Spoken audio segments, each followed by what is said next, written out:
Hello students, hope you all are hale and hearty. Today we are going to discuss chapter 5 primary activities of class 12th NCERT geography. This is primary activities. Basically primary activities का मतलब है प्राथमिक क्रियाकलाप. इनका मतलब है वो सभी क्रियाएं जो प्रकृति से जुड़ी हुई हैं, जैसे हंटिंग है, गैदरिंग है, नोमैडिक हर्डिंग है. आपको यहाँ पे भी कमर्शियल लाइफ स्टॉक रियरिंग हो सकता है, पशुपालन हो सकता है, खनिज निकालना हो सकता है. वो सभी एक्टिविटीज़ जो प्रकृति से जुड़ी हुई हैं उन्हें हम प्राथमिक क्रियाकलाप कहते हैं. तो प्राथमिक क्रियाकलाप में लगे हुए लोगों को हम रेड कॉलर वर्कर भी कहते हैं. क्लासिफिकेशन ऑफ इकोनॉमिक एक्टिविटीज़ में primary activities are those that harvest और एक्सट्रैक्ट समथिंग फ्रॉम अर्थ. पृथ्वी के नीचे से या ऊपर से कुछ भी हम जो प्राप्त करते हैं उन्हें प्राथमिक क्रियाकलाप कहा जाता है. And then we have first activity as hunting and gathering. Hunting and gathering सबसे पुरानी क्रियाकलाप हैं. संग्रहण, आखेटन और संग्रहण. आखेटन मतलब शिकार करना, संग्रहण इकट्ठा करना. सबसे पहले आदि मानव के समय से ये क्रियाकलाप चल रहा है और इसमें खाने वाली चीज़ों से लेकर प्लांट्स कुछ भी इकट्ठा किया जाता है. आजकल इसकी अहमियत कम होती जा रही है क्योंकि जंगल ही कम होते जा रहे हैं, प्लस इतना केमिकली हम इतना कुछ रबर पहले वहाँ से ही मिलती थी, लेकिन अब हम उसकी सिंथेटिक रबर्स भी बनाने लग गए हैं और बहुत कुछ सिंथेटिक रूप से बनाने लग गए हैं, इसलिए अब उसकी उतनी इम्पोर्टेंस नहीं रही है. एंड ये गैदरिंग के, नोमैडिक हर्डिंग के गैदरिंग के एरियाज़ हैं जहाँ पर ये क्रियाकलाप अधिक किए जाते हैं. ये उन क्षेत्रों में अधिक है जैसे कि आप मैप में देख रहे हैं, जिन क्षेत्रों में हार्श क्लाइमेट पाया जाता है, बहुत अति जलवायु की पाई जाती है. नोमैडिक हर्डिंग या पेस्टोरल नोमैडिज्म, जिसे चलवासी पशुचारण कहते हैं, ये ऐसी प्रिमिटिव एक्टिविटी है जहाँ पर जो जानवरों को पालने वाले हैं वो जानवरों को लेकर घूमते रहते हैं. कपड़े, भोजन, शेल्टर, ट्रांसपोर्ट की, इन सब की चीज़ों की तलाश में एक जगह से दूसरी जगह पर घूमते रहते हैं, पानी और घास भूमियों की तलाश में.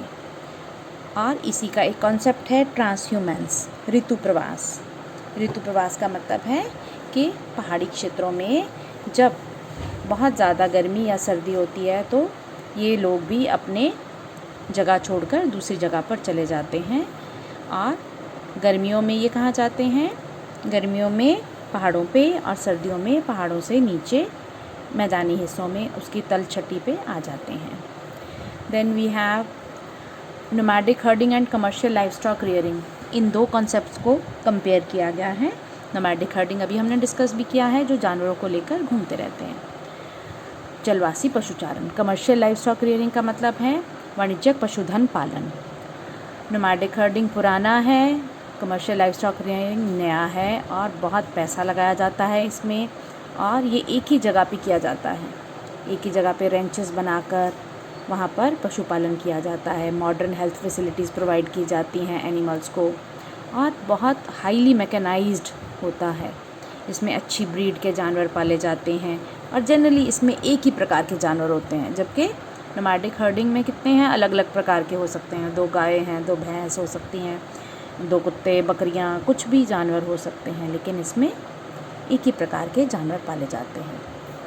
नेक्स्ट कॉन्सेप्ट है हमारे पास सब्सिस्टेंस एग्रीकल्चर. सब्सिस्टेंस एग्रीकल्चर का मतलब है निर्वाह कृषि. निर्वाह कृषि का मतलब है जो गुजारा चलाने के लिए की जाती है, मतलब they are not rich people. वो अपनी सिर्फ ज़रूरतों को पूरा करने के लिए कृषि करते हैं. इसमें विशेषताएं हम डिस्कस कर रहे हैं. इनके लैंड होल्डिंग्स स्मॉल होती हैं, मतलब खेत जोतें छोटी होती हैं, और कोई फर्टिलाइज़र्स या कोई हाई यील्डिंग वैरायटी के सीड्स यूज़ नहीं किए जाते. इलेक्ट्रिसिटी, इरिगेशन अवेलेबल नहीं होती है, और नेचर पर टोटली डिपेंडेंट होते हैं. इसमें कैश क्रॉप्स भी या कुछ भी क्रॉप्स जो हैं वो लगाई जा सकती हैं. ड्राई लैंड फार्मिंग भी हो सकती है. ज़्यादा पॉपुलेशन का प्रेशर भी है इन पर. और slash and burn agriculture. Subsistence farming में फर्स्ट पार्ट है प्रिमिटिव सबसिस्टेंस फार्मिंग, प्रिमिटिव मतलब आदि मानव के समय पर जो की जाती थी। आदिकालीन निर्वाह कृषि, जिसे स्लैश एंड बर्न एग्रीकल्चर, कर्तन और दहन कृषि भी कहा जाता है। इसमें ट्रॉपिकल एरियाज़ में, इक्वेटोरियल एरियाज़ में की जाती है। ये ज़्यादातर इसमें जंगल काट कर आग लगाई जाती है। आग लगाकर फिर उसी राख को खेत में ही रहने दिया जाता है और उस पर कृषि की जाती है। उसी से उसकी फर्टिलिटी बढ़ती है। देन उसको जगह छोड़कर अगली जगह पे चले जाते हैं। सबसिस्टेंस एग्रीकल्चर, सबसिस्टेंस एग्रीकल्चर के अभी हमने 2 टाइप्स डिस्कस की हैं, प्रिमिटिव सबसिस्टेंस और दूसरी हमने डिस्कस करती हैं intensive subsistence agriculture. Intensive subsistence का मतलब है, इंटेंसिव मतलब गहन निर्वाह कृषि, मतलब जहाँ पर खेत छोटे होते हैं उसको हम इंटेंसिव फार्मिंग कहते हैं। उन जगह पर खेत छोटे हैं, जनसंख्या ज़्यादा है। इस कृषि में भी सेम विशेषताएं हैं, लेकिन इसमें मॉडर्न फैसिलिटीज़ का इस्तेमाल किया जाता है और कुछ जगह पे चावल प्रधान है, कुछ जगह पर गैर चावल प्रधान है। इसमें मशीनरी का इस्तेमाल किया जाता है, fertilizers, insecticide, pesticides, irrigation, farming, labour पे ज़्यादा डिपेंडेंट होते हैं। इसमें कुछ जगह पर जहाँ बारिश अधिक होती है वहाँ चावल प्रधान कृषि है और जहाँ पर बारिश कम होती है वहाँ पर गैर चावल प्रधान कृषि है। नेक्स्ट कॉन्सेप्ट है हमारा commercial extensive grain farming. Commercial extensive grain farming का मतलब है वाणिज्यिक अनाज कृषि, विस्तृत वाणिज्यिक अनाज कृषि। एक्सटेंसिव मीन्स, विस्तृत मीन्स बिग फील्ड्स, जहाँ पर बड़े बड़े खेत हैं। कमर्शियल मीन्स टू सेल, बेचने के लिए, वाणिज्यिक व्यापार करने के लिए, बेचने के लिए। ग्रेन मतलब अनाज, मुख्य अनाज पर आधारित है, जिसमें वीट, कॉटन, कॉर्न ये सब लगाई जाती हैं। इसमें देखिए आप फोटोग्राफ्स में भी आपको दिख रहा है, बड़ी बड़ी मशीनों की सहायता से कृषि की जाती है। बहुत बड़े बड़े खेत दिखाई दे रहे हैं। ये स्प्रे के द्वारा, स्प्रे करना है तो ऊपर हेलीकॉप्टर से स्प्रे किया जा रहा है। तो ये कृषि जो है इसमें यूज़ ऑफ हाई टेक्नोलॉजी, बहुत ज़्यादा पैसा लगाया जाता है, टेक्नोलॉजी लगाई जाती है। क्रॉप स्पेशलाइजेशन होती है, मतलब एक ही प्रकार की क्रॉप सारे खेत में लगाई जाती है। हाई प्रोडक्शन होती है और वर्कर्स बहुत कम होते हैं। ये विकसित देशों में अधिक की जाती है जहाँ पर जनसंख्या कम है और खेत बड़े हैं। इसकी विशेषताएं, कमर्शियल ग्रेन फार्मिंग जो है सेमी एरिड या एरिड पार्ट्स में की जाती है, जिसमें इरिगेशन मेन है। वीट है मेन क्रॉप इसकी, और इसके अलावा कॉर्न वगैरह क्रॉप्स हो सकती हैं। ये वर्ल्ड के एरियाज़ हैं जो pampas, belt, down, steppes, Canterbury plains ये हैं। नेक्स्ट है हमारे पास फार्मिंग सिस्टम्स। फार्मिंग सिस्टम्स के आधार पर 2 प्रकार की हो सकती हैं फार्मिंग, मोनोकल्चर या multiple cropping. Monoculture means 1 single crop. विस्तृत अनाज कृषि में भी 1 सिंगल क्रॉप ही होती है, उसको हम मोनोकल्चर भी कह सकते हैं। मल्टीपल क्रॉपिंग में बहुत सारी फसलें एक ही जगह पर लगाई जाती हैं और पॉलीकल्चर भी बोला जाता है इसको।